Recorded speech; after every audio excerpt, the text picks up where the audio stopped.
Pemirsa, sidang kasus penipuan CPNS yang menyeret Olivia Natania, putri dari penyanyi senior Nia Daniati, kembali bergulir.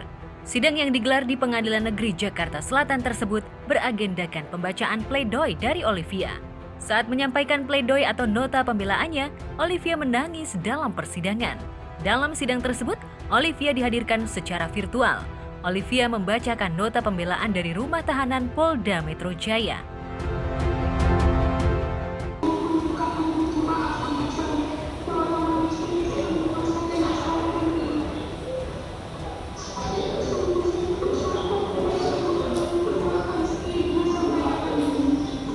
Olivia minta maaf yang sebesar-besarnya dan juga minta maaf juga terutama kepada orang tuanya, Ibu Nia Daniati, dan juga kepada semua para pihak yang tersakiti dalam masalah ini. Memang diakuin dia adalah perbuatan ini adalah perbuatan yang salah, yang jangan diikutin lagi.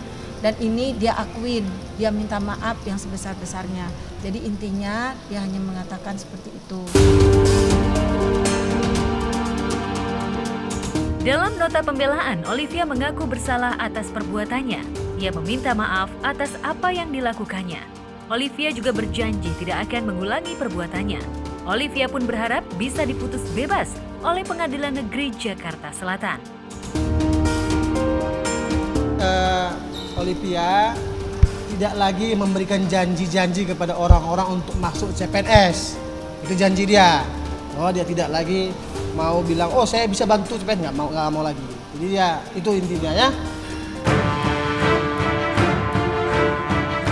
Ya, melalui kuasa hukumnya, Oi menyampaikan keinginan bebas lantaran dirinya adalah seorang ibu dan memiliki anak yang masih harus ditanggung dan diurusnya.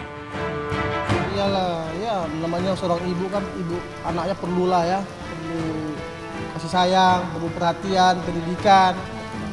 Ya kalau ternyata hakim berbeda pendapat, kan gitu. Tapi intinya kita minta putusan bebas. Makanya kita harus kuncinya serahkan segala sesuatunya sama Yang Maha Kuasa. Karena kita lahir kan ke dunia karena Allah, segala sesuatu pun kita kembalikan. Pengadilan yang paling tinggi kan harta.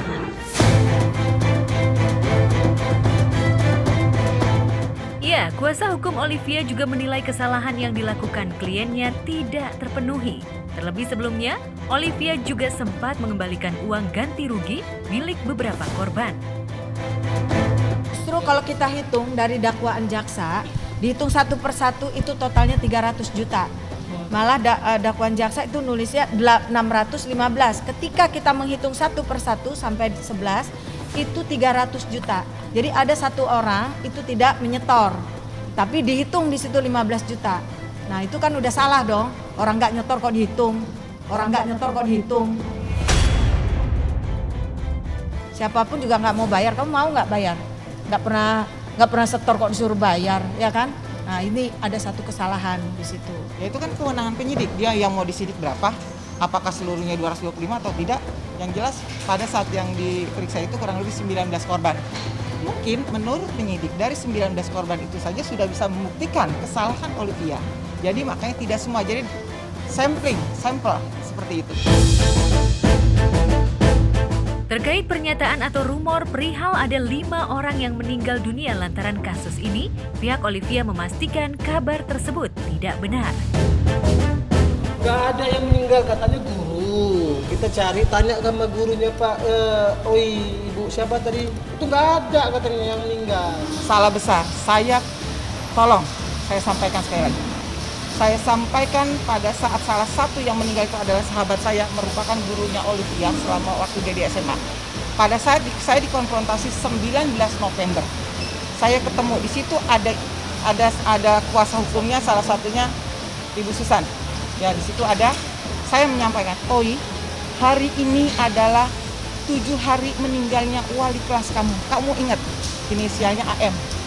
Itu wali kelas kamu, dia meninggal stres.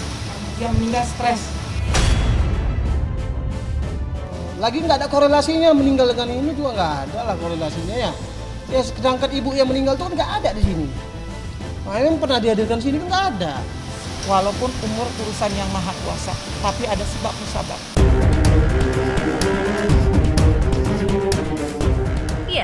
Vonis yang diberikan majelis hakim kepada Olivia ternyata masih dirasa kurang oleh para korban. Diketahui, Olivia dituntut hukuman 3,5 tahun penjara. Dalam keadaan kondisi stres.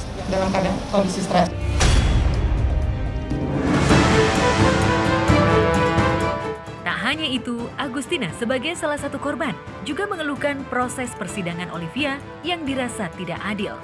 Dengan banyak korban yang menderita, rasanya akan sangat tidak adil jika nantinya keinginan Olivia untuk bebas dipenuhi, mengingat kerugian mencapai miliaran rupiah. Kami menuntut keadilan. Ya, kami minta nanti kepada Pak Hakim untuk bisa memutus ini dengan seadil-adilnya, mewakili para korban yang 225 orang. Pokoknya untuk sekarang ini saya tidak mau komentarin itu. Kalaupun ada suara-suara gimana, ya kita hadapi dengan senyuman aja. Kita lihat aja ke depannya.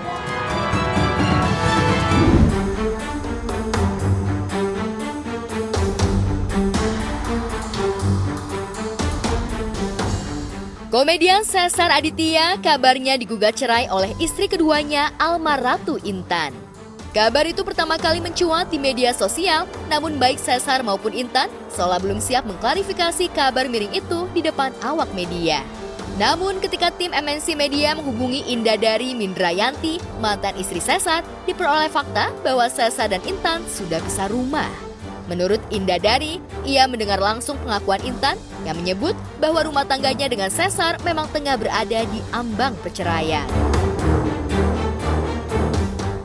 Intan, terakhir yang ketemu Intan sih memang bilang ngabarin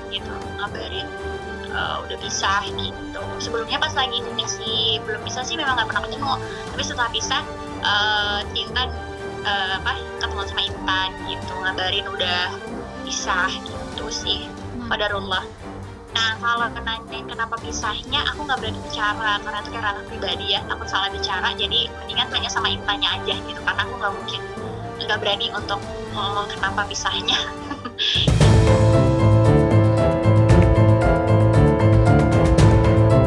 Meski status Intan adalah istri mantan suaminya, Indadari mengaku menjalin komunikasi yang baik dengan Intan. Terlebih, sebelum dinikahi Sesar, Intan adalah karyawan Indadari. Mereka juga sering komunikasi soal Keep Smile Aditya Harnano, putra sematawayang Sesar, dari pernikahan pertamanya dengan Indadari.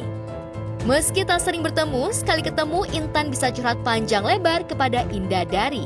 Lalu benarkah penyebab keretakan rumah tangga Sesar dan Intan adalah karena faktor ekonomi? Iya banyak hal, nanyain kabar gitu, terus nanyain anak aku juga, kan ada yang ada anakku ya ditanyain, terus nanyain ngobrolin selama ini apa yang dialami dan harapannya ke depan, ngomongin banyak hal lah ya gitu, saling semangatin intinya. Allahualam ya, aku nggak terlalu update tentang kabar rumah tangga mereka ataupun rumah tangga orang lain, jadi kayak aku nggak tahu gitu. Cuma yang terakhir itu ketemuan sama Intan, bilang udah pisah gitu, dan ya udah aku coba berusaha untuk semangatin aja gitu, namanya udah takdirnya Allah, ya udah terima aja gitu. Menikah pada 30 Juni 2018, Sesar dan Intan belum dikaruniai momongan. Namun hal itu tak mengurangi kemesraan mereka berdua. Dalam berbagai kesempatan, Sesar dan Intan sering memamerkan kekompakan mereka sebagai suami istri melalui akun Instagramnya. Sayangnya, seminggu terakhir, foto kebersamaan Intan dan sang suami di Instagram sudah dihapus Intan. Hal itu seolah menandakan bahwa proses perceraian Sesar dengan mantan sopir pribadi Indadari itu dilanda konflik panas. Benarkah ada orang ketiga yang memicu keributan di antara mereka? Allahualam sih, aku nggak berani ngomong ya. Aku malah taunya dari netizen. Cuma aku nggak berani bicara soal itu lah. Pilihan masing-masing.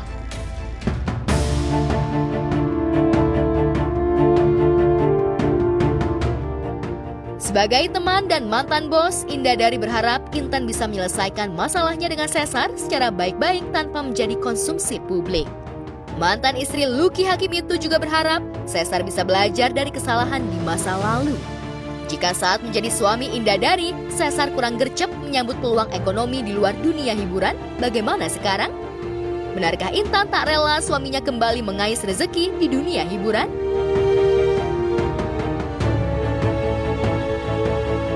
Aku nggak berani bicara. Nggak berani bicara. Nanti bisa tanya sama si Intanya aja, aku takut salah ngomong. Bukan karena takut. Walaupun aku tahu, cuma kayak takut lah gitu. Mendingan tanya sama mereka aja, karena mereka yang paling tahu kenapa bisanya. Atau mungkin karena masalah ekonomi?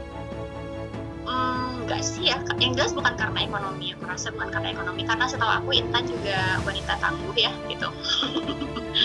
Jadi jelas ekonomi, insya Allah bukan karena ekonomi. Nanti detailnya sama yang bersangkutan aja.